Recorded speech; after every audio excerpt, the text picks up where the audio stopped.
Imagine this. A billionaire walks into a small cafe on a rainy night, dressed as a homeless man.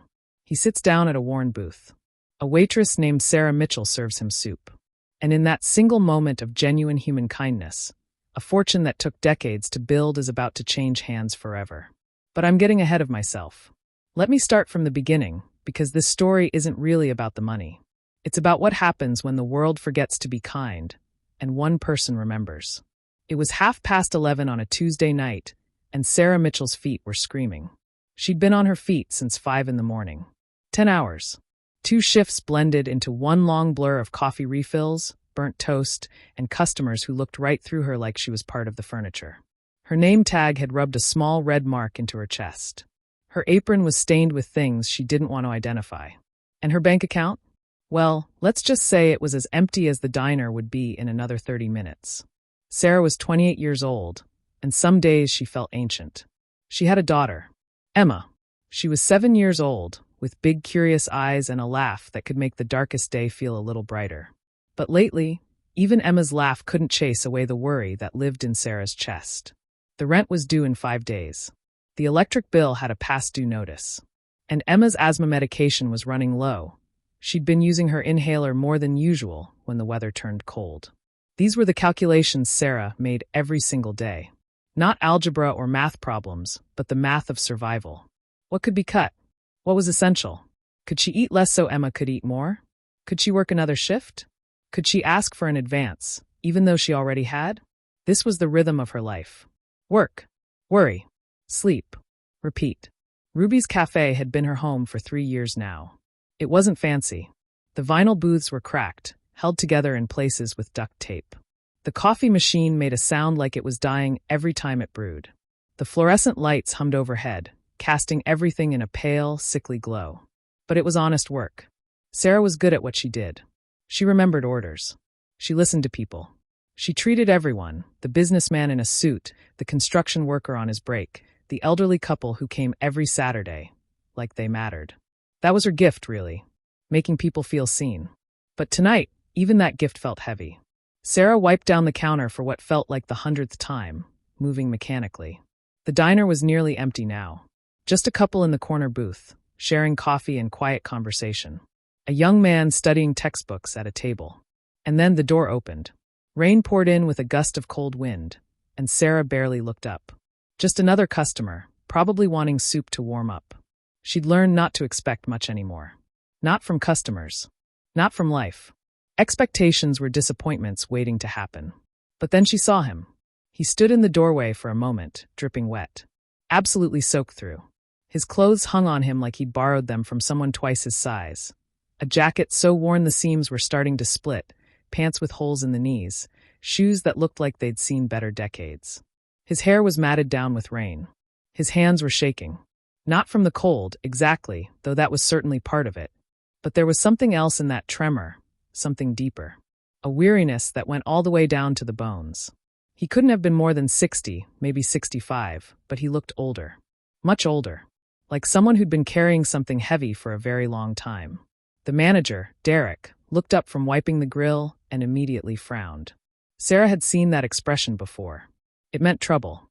"We're closing in 20 minutes, Derek called out, his voice carrying that edge of dismissal that people use when they want someone to know they're not welcome.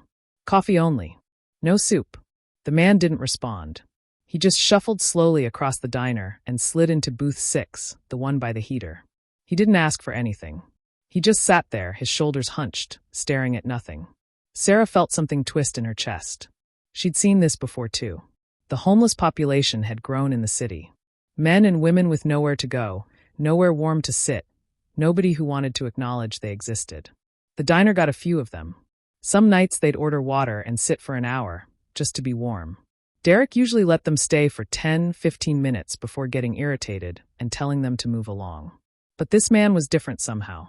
Maybe it was the way his hands kept shaking, like he was cold all the way through. Maybe it was the sadness that seemed to wrap around him like the wet clothes clinging to his skin. Maybe it was just that Sarah was tired and sad herself, and she recognized something of that feeling in his eyes. She grabbed a cup and poured him coffee before Derek could say anything else. "On the house," she said quietly, setting it down in front of him. Derek opened his mouth to protest, but Sarah was already walking back to the kitchen.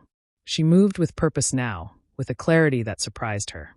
Without really thinking about it, which maybe was the point, because if she'd stopped to think, she would have remembered that she barely had money for her own dinner. She ladled a bowl of tomato soup, the good kind they'd made fresh that afternoon. She grabbed a slice of the day-old bread, still soft enough, and put it on a small plate.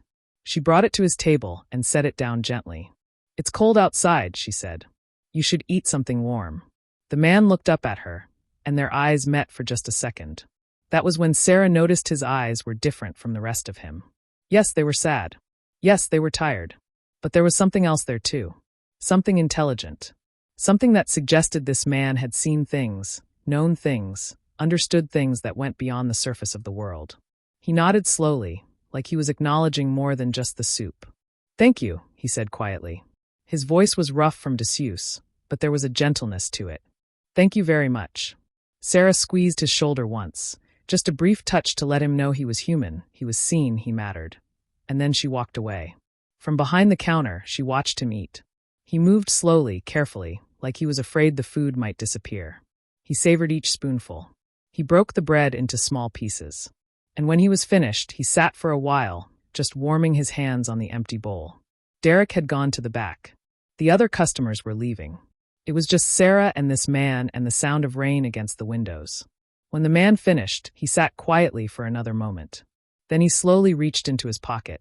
Sarah watched, not trying to hide it anymore. From his pocket, he pulled out a crumpled $5 bill. It looked like the only money he had in the world. He placed it on the table and slid it gently across, like it was something precious. Something that meant something. Sarah's heart clenched. She knew what that $5 meant. She knew because $5 meant something to her too. $5 was bus fare. $5 was part of the electric bill. $5 was Emma's inhaler refill, maybe. $5 was half of something when she needed a whole. And this man, this stranger who had nothing, was trying to give it to her. She walked over to the table. She could feel Derek watching from the kitchen now, but she didn't care. Some things mattered more than the manager's approval. "I can't take that," Sarah said gently. She reached out and pushed the bill back across the table toward him. "That's your money. You need it more than I do." The man looked at the bill, then at her. "You gave me more than money," he said quietly. "You gave me dignity. You treated me like a person. That's worth everything." Sarah felt tears prick her eyes, but she kept her voice steady. "Listen to me," she said, sitting down across from him for just a moment. "Guests don't pay for kindness. That's not how we treat people here. It's not how I treat people anywhere." The words hung in the air between them. Simple words. True words. The kind of words that don't sound like much until you really listen to them. The man stared at her for a long moment, and Sarah watched something shift in his expression. It was like she'd just shown him something he'd forgotten existed. Like she'd given him proof that the world still had goodness in it. He gently picked up the bill and put it back in his pocket. "Thank you," he said again. "For the soup. For the kindness. For treating me like I matter." "You do matter," Sarah said simply. "Everyone does." She stood up, squeezed his shoulder one more time, and walked back to the counter. She didn't see the moment when he stood to leave, but she heard the door open and close, heard the rain outside, heard the world calling him back into the cold. She thought about him for the rest of her shift. After Derek finally let her leave at 12:30. After she walked to the bus stop in the rain. After she took the 40-minute bus ride to the small apartment she shared with Emma. After she climbed the stairs and checked on her daughter. Emma sleeping peacefully, her stuffed rabbit tucked under her arm. Sarah brushed Emma's hair back from her forehead and whispered a prayer like she did every night. "Just help us get through," she whispered. "Help us be okay." She went to bed that night not knowing that the man in booth 6 had gone home to a penthouse apartment. That his name was Victor Mansfield. That he was worth billions of dollars. That he was dying. She didn't know that her simple act of kindness, her refusal to take money she desperately needed, her insistence that guests didn't pay for kindness, had just set in motion a series of events that would change both their lives forever. She didn't know that she had just passed a test. The most important test of her life. And that the man who had watched her pass it was about to rewrite an entire empire because of it. All she knew as she drifted off to sleep was that she'd done the right thing. And in a life where doing the right thing often meant going without, that had to be enough. But it was about to become so much more than enough. Miles away, in a penthouse apartment on the 42nd floor of Sterling Tower, Victor Mansfield sat in the darkness and remembered every moment of that encounter. He replayed Sarah's face, the way she'd served him without judgment, the way she'd sat across from him, actually sat like he was someone worth talking to, the way she'd refused his money with words that seemed to come from somewhere deeper than survival instinct. Guests don't pay for kindness. In his 64 years, Victor Mansfield had heard many things. Flattery from people who wanted his money. Advice from people who wanted his power. Declarations of love from people who wanted his name attached to theirs. But he had never, not once, heard anyone say something quite like that. He stood up and walked to the floor-to-ceiling windows that looked out over the city. Below, the rain continued to fall. Somewhere out there, Sarah Mitchell was going home to a daughter she loved. Going to a life of struggle and worry and constant calculation. And she had turned down $5 because she believed that kindness shouldn't be transactional. Victor had spent his entire life making transactions. That's what business was, after all. Give and take. Cost and benefit. What's in it for me? He'd built an empire on those principles. Sterling Holdings had started as his father's company, a mid-sized manufacturing business that was honestly unremarkable. But Victor had taken it and expanded it. He'd made smart moves. He'd crushed competitors. He'd accumulated wealth like other men accumulated possessions.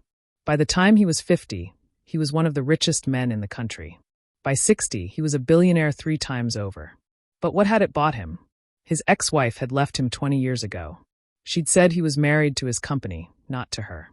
She was right. His children, David and Sophie, barely spoke to him anymore. They'd grown up watching him work, watching him accumulate, watching him treat life like an equation to be solved. They'd learned his lessons well. Maybe too well.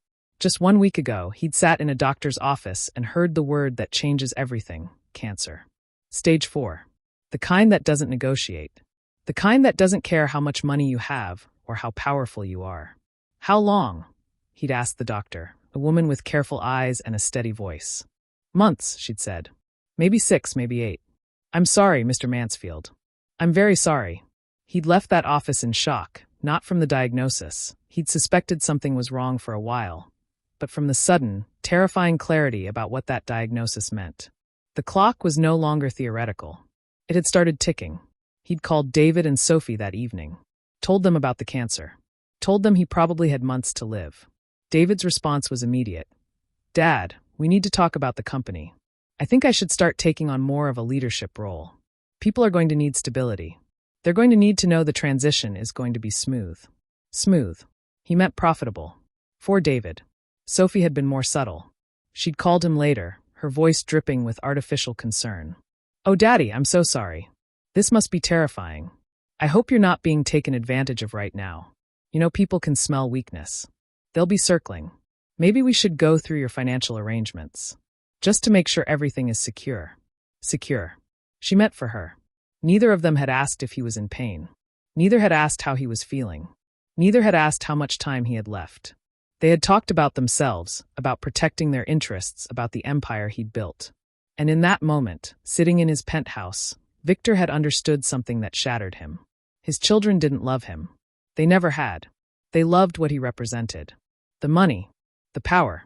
The name. But the man himself? The person? They had no interest in him whatsoever.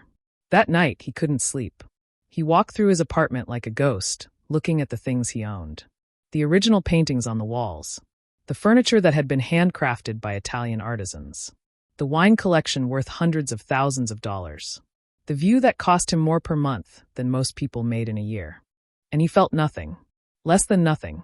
He felt the weight of it. The emptiness of it. Around 3 a.m, an idea had begun to form. Dangerous. Simple. And absolutely final. If his own blood could not be trusted with his legacy, maybe he could find someone else. Someone whose character was stronger than his family's greed. Someone who had proven, in the smallest, quietest way, that they understood what really mattered. He would test the world, the way the world tests the powerless. He would take off his armor, shed his identity, and walk through the city with nothing. And he would see who treated him with kindness when there was nothing to gain. Over the next 5 days, Victor had done exactly that. He'd walked into luxury hotels in worn clothes, and they'd escorted him out without eye contact. He'd tried to enter fine restaurants, and the hostesses had turned him away like he carried disease. He'd asked for help at banks, stores, offices, places built by the money he'd made, and everywhere, the answer was the same. Go away, you don't belong here. By the fifth rejection, Victor had felt something close to despair. Not because of how he was treated. The wealthy were always cold, that didn't surprise him. But because it was so predictable, so mechanical, so completely lacking in any human consideration whatsoever. And then came Ruby's cafe. It was late. It was raining. He'd wandered in with almost no hope. And a woman named Sarah Mitchell had served him soup, had sat with him, had told him that guests don't pay for kindness. And everything had changed. Now, standing in his penthouse at 3 a.m, Victor understood what he had to do. He couldn't change his children. They were who they were. But he could make a choice. A choice about what happened to everything he'd built. A choice about legacy. He reached for his phone and called his attorney. "Arthur," he said when the sleepy voice answered. "I know it's late, but I need you to come to my office. Tonight. We need to talk about my will. And I need to tell you about a woman named Sarah Mitchell." That phone call, made in the darkness of a rainy night, was the moment when everything changed. Victor Mansfield had been tested by a waitress in a diner, and in being tested, he'd discovered the truth about himself. He'd built an empire, but he'd never built a legacy of character. He'd accumulated power, but he'd never accumulated wisdom. And now, with months left to live, he was going to make a choice that would terrify his children, shock his board of directors, and ultimately teach the world something about what really matters. He didn't know yet how much resistance he would face. He didn't know about the lawyers and the accusations and the desperate attempts to discredit him. He didn't know that his children would fight with everything they had to keep the fortune in the family. But he knew one thing with absolute certainty. Sarah Mitchell had already earned something his billions could never buy. She had earned the right to decide what happened next. And as the rain continued to fall over the city, Victor Mansfield smiled for the first time in years. Not because of what he was about to give away, but because he'd finally discovered what was worth keeping. His dignity, his humanity, his peace. And on that rainy night, he'd found all 3 of those things in a waitress who served him soup and told him that kindness shouldn't be for sale. The attorney, Arthur Chun, arrived at Victor's penthouse at 4:47 a.m. He was a thin man in his early 60s, sharp as a blade, with the kind of face that had seen 100 difficult conversations and never flinched. But when Victor told him what he wanted to do, even Arthur's carefully composed expression cracked. "You want to leave your entire estate," Arthur said slowly, reading back from his notes like he was making sure he'd heard correctly. "To a waitress you met once in a diner. A waitress whose last name you know, but whose address you don't. A waitress who has no idea this is coming." "That's correct," Victor said calmly. "And you want to leave your children," Arthur continued. "Essentially nothing. No controlling interest. No significant cash assets. No authority within Sterling Holdings." "Correct again." Arthur set down his pen and looked at his client carefully. "Victor, I need to ask you this, and I need you to answer me honestly. Are you thinking clearly? Because this decision is going to create a firestorm. Your children will sue. The media will have a field day. People will question your mental competence. This will be ugly." Victor smiled. It was a tired smile, but it was genuine. "Arthur, I've been thinking clearly for the first time in 64 years. I'm dying. That tends to clarify things. When you know you're running out of time, you start to see what actually matters and what doesn't.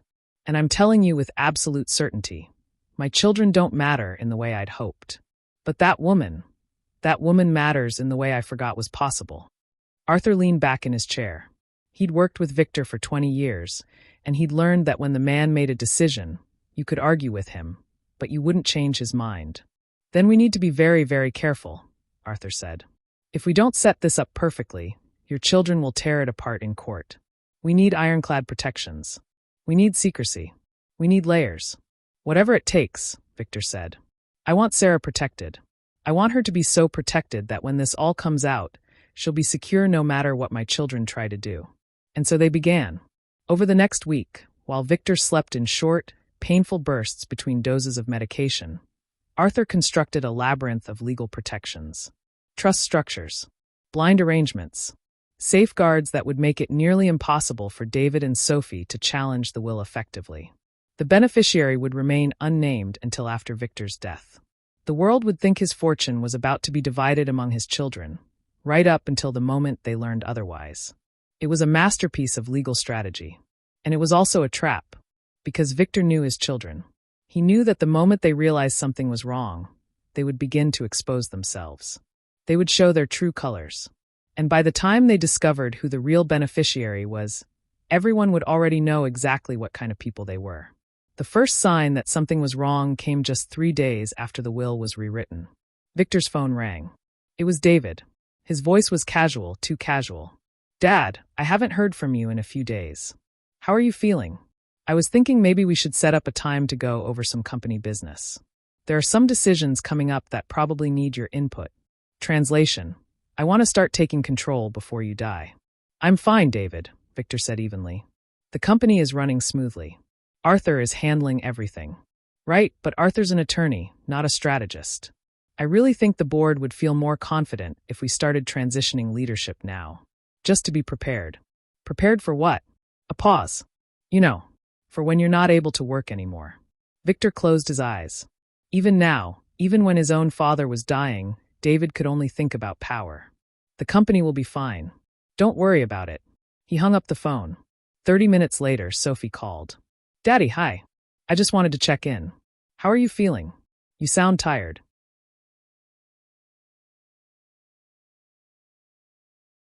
"I'm fine, Sophie." "That's good. Listen, I was thinking, with everything you're dealing with, you probably need to simplify your life, right? Less stress. I was wondering if maybe we could go through your financial arrangements. Just to help you organize everything. Make sure it's all in order. You know how overwhelming these things can be." "In order?" She meant, easy for me to access and control. "Everything is in order, Sophie. Arthur is taking care of it. I'm sure Arthur is doing his best, but he's just an attorney. Someone in the family should really be involved. Someone you trust." "I do trust Arthur," Victor said quietly. "I trust him more than I trust my own family, actually." Silence on the other end. Then Sophie's voice shifted. It became sharper. "That's not fair, Daddy. We love you. We're just trying to help." "Are you?" Victor asked. Not cruelly, but with genuine curiosity. "Or are you trying to help yourselves?" She hung up after that. Over the next few days, the pressure intensified. It was subtle at first. Comments about his appearance, concerns about whether he was taking his medication correctly, suggestions that the stress of the company was probably making his illness worse. Then it became less subtle. David came to the penthouse unannounced one afternoon. He brought with him a doctor that Victor had never met before. A psychiatrist, though David didn't say that at first. He just introduced him as someone from the medical team who wanted to check in. "Your sister and I are getting concerned," David said, his voice full of fake concern. "You've been making some unusual decisions lately. We just want to make sure you're okay. Make sure you're thinking clearly." The psychiatrist asked Victor a series of questions. What day was it? Who was the president? Did Victor ever feel confused? Did he ever act on impulses without thinking them through? It was a competency evaluation disguised as a health check. It was the opening move in what would become an attempt to have Victor declared unfit, to strip him of control over his own decisions, to seize everything before the will could be executed. Victor answered every question perfectly. He was still sharp, still thinking clearly, still in control of his faculties. But he understood now what was happening. His children had realized something was different. They didn't know what, not yet, but they knew something was wrong with their inheritance. And they were going to do whatever it took to protect it. That night, Victor called Arthur again. "It's starting," he said.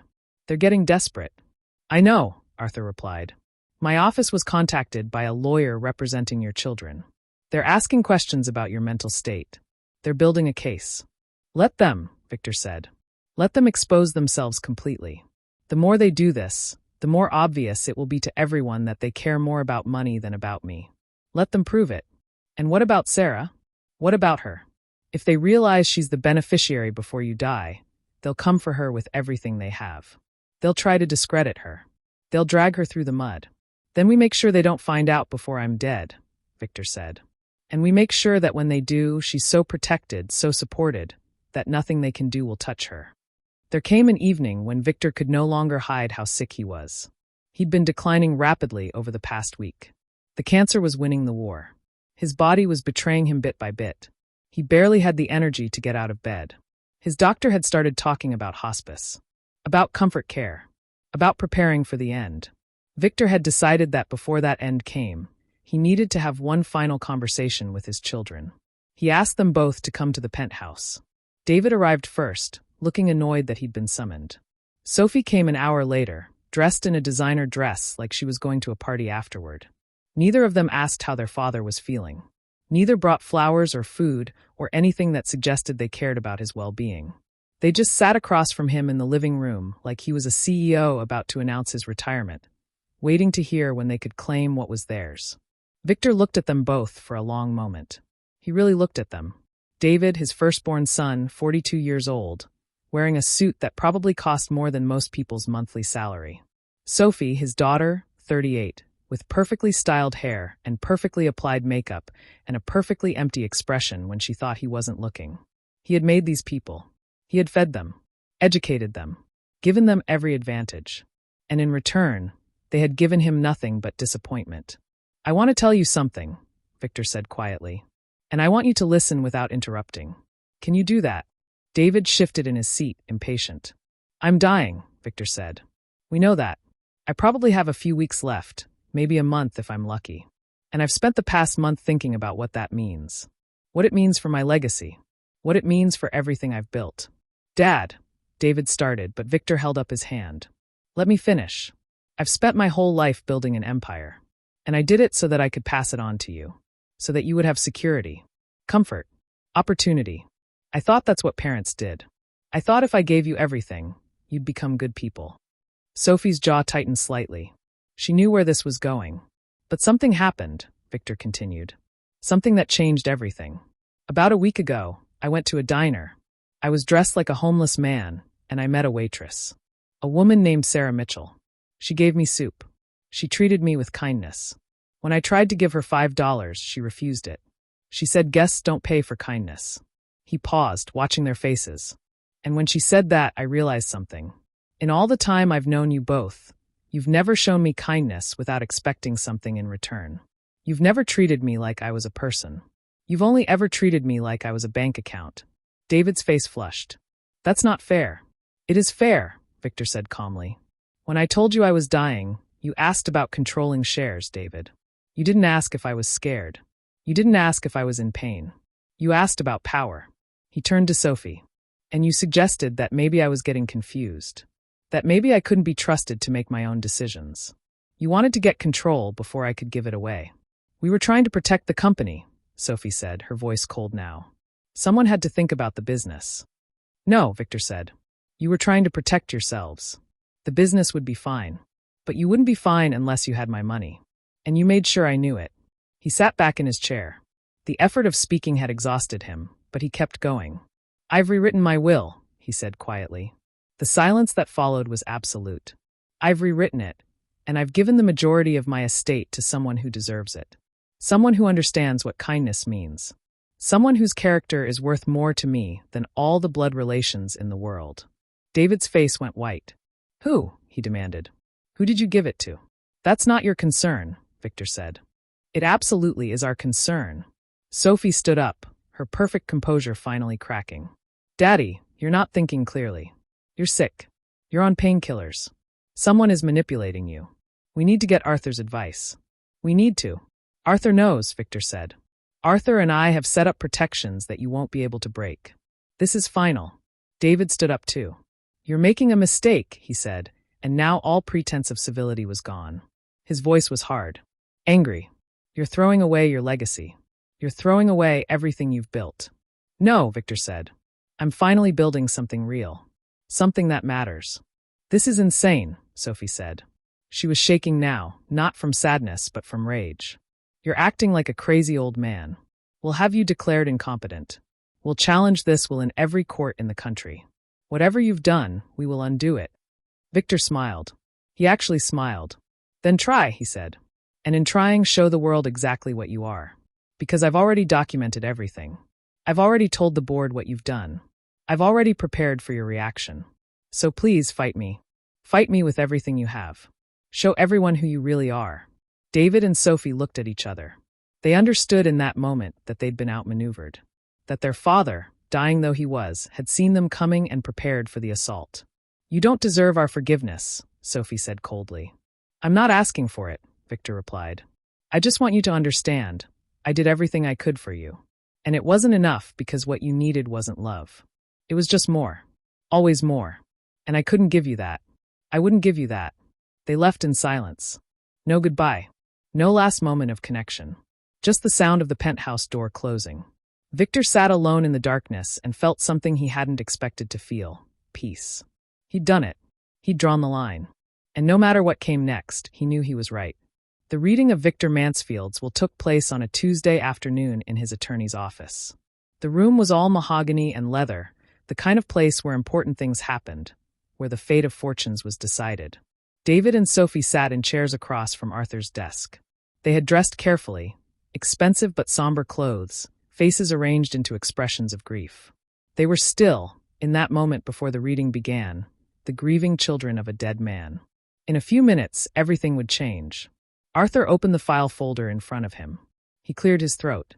"The will of Victor James Mansfield," he began, "dated and executed on the 23rd of this month." First came the formalities. Small bequests to longtime employees. His collection of watches to the university where he'd studied. A scholarship fund in his late wife's name. Nothing that suggested anything unusual. David and Sophie began to relax slightly. They were getting nervous, but they still believed the main prize would go to them. Then Arthur turned the page. "To my son, David," he read in an even voice, "I bequeath my collection of cufflinks along with my personal library. I also leave him the awareness that money, which he spent his life pursuing, has not made him happy. I leave him no controlling interest in Sterling Holdings. I leave him no cash assets. I leave him no authority within the company whatsoever." David's face went red. "To my daughter, Sophie," Arthur continued calmly, "I leave the portrait of her mother. I leave it in the hope that looking upon her face will remind you of the compassion you never learned to practice. I also leave you the satisfaction of knowing you fought hard for what you didn't deserve and lost. Like your brother, you received no equity, no cash assets, and no authority." Sophie made a strangled sound, somewhere between a laugh and a scream. "The remainder of my estate," Arthur said, turning the final page, "which includes Sterling Holdings, all real estate properties, all investment portfolios, and all liquid assets, totaling approximately $3.2 billion, is bequeathed in full to." He paused. Even Arthur, who was a consummate professional, seemed to pause for effect. "Sarah Mitchell. Effective immediately upon my death." The silence that followed was the kind of silence that precedes an explosion. "What?" David's voice cracked. "Who is Sarah Mitchell?" "She's a waitress," Arthur said simply. "A woman your father met once. A woman he determined to be of superior character." "This is insane." Sophie stood up so violently her chair fell backward. "He was dying. He was on medication. He wasn't thinking clearly. This will is the product of undue influence and mental incompetence. We're going to fight this. We're going to take this to every judge in the country." "You can try," Arthur said calmly. "But I should tell you that your father anticipated your reaction. He documented his mental state thoroughly. He had a competency evaluation done just last week. The results are available for the court. And he left detailed written explanations of his decision, which I'll be providing to the judge as well." "Explanations?" David demanded. "What explanations?" Arthur pulled out several pages of handwritten text. He held them up so they could see them, though he didn't read them aloud. "Your father wrote about his illness. About your reactions to his illness. About your attempts to control his decisions.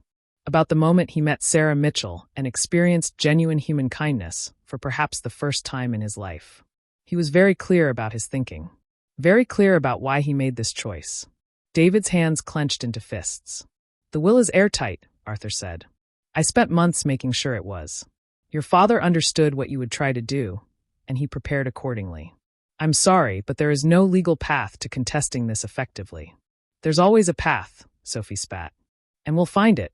We'll drag her through the courts. We'll prove she manipulated him.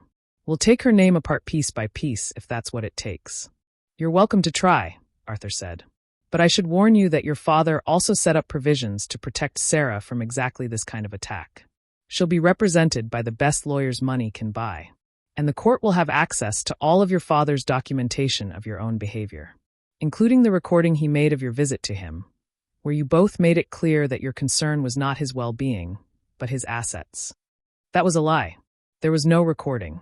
But both David and Sophie remembered what they'd said, and they realized in that moment that they couldn't prove there wasn't a recording. That their father, even in death, had outmaneuvered them completely. David left the office without another word. Sophie followed, her face white with rage and disbelief. Arthur watched them go, then turned his attention to the matter of contacting Sarah Mitchell. Sarah Mitchell was wiping down the counter at Ruby's cafe when the black car pulled up outside. She saw it before the man in the tailored suit walked in. A car like that didn't belong on this street. Nothing that expensive belonged in this neighborhood. When the man stepped through the door and looked around the diner, really looked, his gaze sweeping across the worn booths and flickering lights, Sarah felt her stomach tighten. Bad news. That kind of car always meant bad news. Sarah Mitchell? The man asked. That's me, Sarah said carefully. My name is Arthur Chin. I'm an attorney. I need to talk to you about something important. Is there somewhere private we can sit? Sarah's mind raced. Had she done something wrong? Was Emma okay? Emma was at school, safe, she knew that. But her first thought was always her daughter, her fear always that something had happened to Emma. Is something wrong? She asked, her voice shaky. Nothing is wrong, Arthur said gently. But what I have to tell you is going to be surprising. Very surprising. Is there somewhere we can talk? Ruby's owner agreed to let them use the back office. Sarah sat across from Arthur at an old desk surrounded by invoices and supply orders, her hands shaking. A week ago, Arthur began, a man came into this diner. Do you remember? A homeless man. Older. You served him soup. Sarah's breath caught. I remember, she whispered. Is he okay? Did something happen to him? His name was Victor Mansfield, Arthur said. He was a billionaire. He was also terminally ill. He came into this diner to test humanity, to see if kindness still existed in the world. And he found it. In you. Sarah felt the room tilt slightly. He went home that night, Arthur continued, and he rewrote his will. He left you his entire estate. All of it. $3.2 billion. His company. His properties. Everything. Sarah couldn't breathe. He died 3 days ago, Arthur said quietly. The will reading happened today. Your name is the only name on it besides some minor bequests to his employees. He left his children nothing but messages. He left everything to you. Sarah stood up so abruptly her chair fell backward. She felt dizzy. The small office suddenly seemed very small. I don't understand, she said. Why would he do that? I don't know him. I just gave him soup. Because, Arthur said gently, in giving him soup, you showed him something his entire life had failed to teach him. What kindness looks like when there's nothing to gain from it. In the weeks that followed, Sarah's life became a storm. The media found out almost immediately. Journalists camped outside her apartment building. Her picture was everywhere. Waitress inherits billionaire's fortune. Homeless man test reveals hidden heir. Mansfield's children devastated as stranger gets everything. Victor's children did exactly what Arthur had warned they would do. They hired investigators. They dug into Sarah's past looking for dirt. They planted stories about her being a gold digger, about her manipulating a dying man, about how she'd somehow seduced the old billionaire into changing his will. None of it was true, but the world didn't care about truth. The world cared about scandal. The world cared about a good story. Sarah's first instinct was to give the money away, to refuse it, to tell the world that she didn't deserve it, that it belonged to Victor's children, that there had been some kind of mistake. But Emma stopped her. Sarah was sitting in their apartment, the same apartment she'd been struggling to keep, surrounded by lawyers and accountants, reading through documents that made her head spin. Emma, her 7-year-old daughter, came and sat on her lap. Mommy, are we rich? Emma asked. Sarah almost laughed at the simplicity of it. Yes, baby. I think we are. Will I have to stop using my inhaler? Emma asked. Sarah realized she was crying. No, sweetheart. You'll never have to ration your medicine again. Never. And you won't be worried all the time anymore? Sarah pulled her daughter close. No, I won't be worried. Then I think the man gave you the money for a reason, Emma said simply. I think he wanted us to be okay. In that moment, Sarah understood something. This wasn't about her. This was about what she would do with it. Victor hadn't given her money because she was special. He'd given her money because he believed she would use it right. So that's exactly what she did. The first thing Sarah did was pay off every debt she had. Then she went back to Ruby's cafe and told the owner she was buying the building. Not just the restaurant, the entire building. She was going to turn the top floors into affordable housing. She hired back every employee who'd ever been fired unfairly. She raised their wages to double what they'd been making. She implemented benefits. Paid time off. Health insurance. The kinds of things that normal companies provided, but that small restaurants never could. Then she started on Sterling Holdings. She brought in her own board. People who cared about workers, not just profit. She implemented worker protection policies. She ensured fair wages across all departments. She established a scholarship fund for children of employees. She turned a company that had been built on exploitation into one built on humanity. The business analysts said it wouldn't work, that she was being naive, that you couldn't run a company based on kindness. But they were wrong, because it turned out that when you paid people fairly, when you treated them with respect, when you gave them health care and security and hope, they worked harder. They were more creative. They stayed longer. The company didn't just survive the changes, it thrived. Every Tuesday night, Sarah and Emma sat in their small apartment, because despite her billions, Sarah had never moved out and shared a bowl of soup. Just like always. And Sarah would tell Emma stories about the man who had changed their lives, who had seen something in her that she hadn't seen in herself, who had trusted her with an empire not because she was qualified, but because she had character. Years later, when people asked Sarah Mitchell how she'd managed to take a broken empire and turn it into something good, she always gave the same answer. I remembered where I came from. She was talking about the diner, obviously, but she was also talking about something deeper. She remembered what it felt like to not have, to worry about rent, to count your medicine like it was currency, to wonder if your daughter would eat breakfast or save room for lunch. That memory never left her. It shaped every decision she made. It informed every policy she implemented. It guided her conscience when she was tempted, as any billionaire is, to prioritize profit over people. The empire Victor Mansfield had built with ruthlessness, Sarah Mitchell rebuilt with humanity. And it was stronger for it. His children, meanwhile, sued repeatedly. They challenged the will in court after court. They spent millions of dollars trying to reclaim what they believed was rightfully theirs. But they lost every single case. The will was airtight. Victor's competency was indisputable. And the documentation of his children's behavior, their greed, their coldness, their lack of care for their dying father, was all available to the courts. Eventually, David and Sophie gave up. They disappeared into private lives, their legacy tarnished, their names associated forever with the story of what happened when a dying billionaire chose character over blood. But that wasn't really the point of the story. The point was this: Victor Mansfield had discovered something profound. That legacy isn't inherited. It's earned. That character isn't something you're born with. It's something you practice every single day through the choices you make. Sarah earned her billion-dollar empire in a diner, one bowl of soup at a time, long before she ever knew she was being tested. And the lesson rippled outward from there. People started asking themselves, who am I when no one is watching? What would I do if no reward was coming? How do I treat people who can't do anything for me? The answer to those questions Victor and Sarah had both discovered is who you really are. So here's what I want to ask you, and I want you to really think about it. If you were Sarah, would you have kept the $5? Would you have taken the money from a stranger you knew needed it? Or would you have done what Sarah did? Refused it, insisting that kindness doesn't come with a price tag? Because that choice, that simple choice in a moment when no one important was watching, was the moment that changed everything.